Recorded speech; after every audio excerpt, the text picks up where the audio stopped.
On this week's edition of Wildcat Weekly, the Memory Project and a recap of 2016. All this and more coming up next.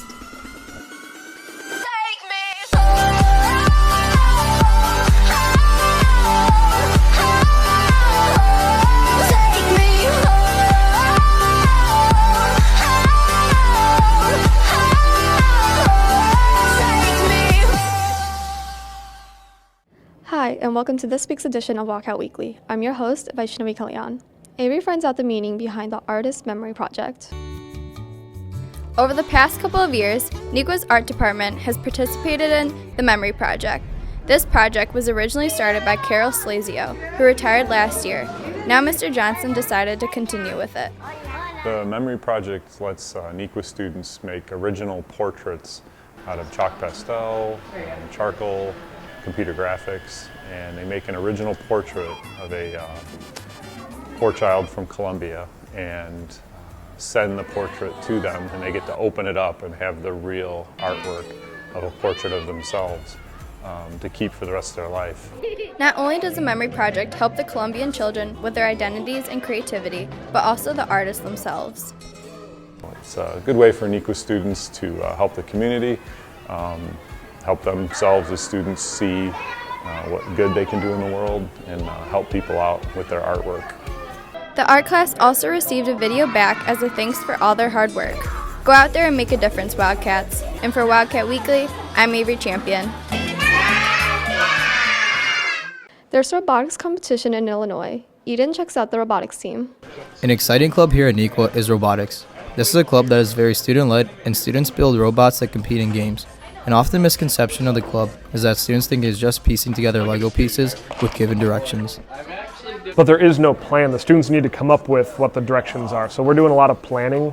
The students don't actually get to touch the robots until they've done like a whole analysis of the game and what strategies can be, choose a strategy, and then have a design for that. Once they start actually building the robot itself, now they're going to run into all kinds of roadblocks. They thought they were going to be able to build this way. There's a problem with it. So then they have to go back and try to come up with an engineering solution for that thing that they're building. And eventually our goal is to get to a working robot that we can put on a field and play our game. Every year, robots compete against each other in a game that changes annually in tournaments that are run similar to sports competitions. You're going to play like a series of what we call qualifying matches. Those qualifying matches, teams are going to get a win-loss record, kind of like a regular season for, say, like the NFL. And then after the matches are all played, you have a win-loss record, and some of those teams are going to play in a final elimination bracket to determine the tournament champions. Come out to support the robotics team tomorrow as they host the biggest competition in Illinois. The matches will start around 10:20 and go till 5, and the elimination matches will go from 5 till 7. It is open free to the public and will be hosted in the main gym. And for Wildcat Weekly, I'm Eden Kosova. The boys' swim and dive team season is underway. Kyle dives into his story. The Neuqua swim and dive team is off to a fantastic start, but they still have a lot they hope to accomplish. Our goal this year has kind of been being that top 15, maybe a little bit higher than that in the state. So far we've done a pretty nice job in all of our invites. We won the West Chicago invite. So our goal is just to be a strong state contender at the end of the year. Tonight, on Friday, will be our most exciting meet I think we've ever had at Neuqua Valley. We're going to do something a little bit different. We're going to do a triangular meet with St. Charles North and Peoria Notre Dame. And all three of our schools were in the top 10 in the state last year and really have been the top teams in the state for the last 10 years.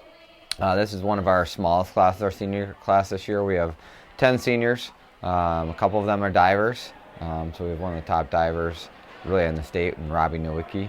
And then we have a couple of seniors on the varsity swim team as well. Many of the team's leaders have very big expectations for this season.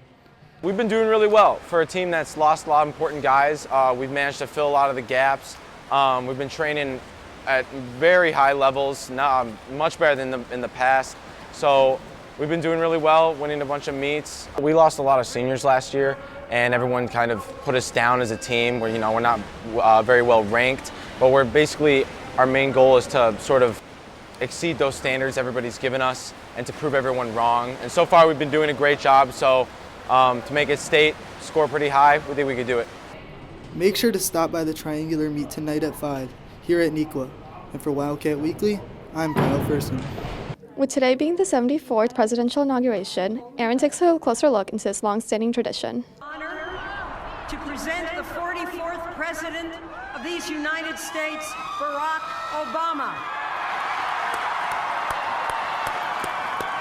Every time a new president is elected, an inauguration is held to mark the occasion and swear in the new president. The first time this was done was on April 30th, 1789, for our first president, George Washington. Since then, it has been a civic tradition to mark the end of one term and usher in the next. Today marks the 58th presidential inauguration, where President-elect Trump will be sworn into office. The true nature of this event showcases the democratic nature of our country, in which the former president passes the torch off to the new one. A main staple of this event is the president's inaugural address. Let us remember these timeless words. With hope and virtue, let us brave once more the icy currents and endure what storms may come.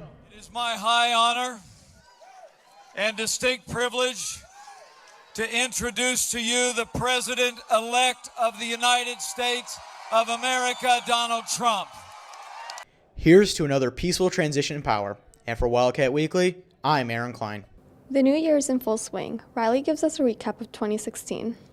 2016 was a year to remember both in and outside of Neuqua Valley. From winning multiple state titles to celebrating the school's 20th year along with Wildcat Weekly's 400th episode, it was a good year to be a Wildcat. The media department took part in the Mannequin Challenge, which was a video trend that was introduced during 2016. The Summer Olympics took place in Rio de Janeiro, Brazil, where Neuqua Valley graduate Kevin Cordes took gold with his relay team. On the national aspect, Leonardo DiCaprio finally won his first Oscar. And the Oscar goes to Leonardo DiCaprio. This is the first Oscar and 6th nomination for Leonardo DiCaprio. After a long election, Donald Trump was elected President of the United States. Just for one day. 2016 brought some tragedies that included the deaths of several iconic figures. Will keep us together. We could still die. 2016 will go down in history as the year that the Cubs won the World Series for the first time in 108 years. It led to the celebratory Cubs Parade, which became known as the 7th largest gathering in the world yet.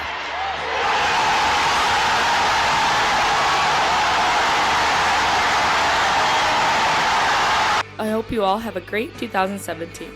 And for Wildcat Weekly, I'm Riley Sanko. Thanks for watching this week's edition of Wildcat Weekly. Have a great weekend, Wildcats. Tell me, is that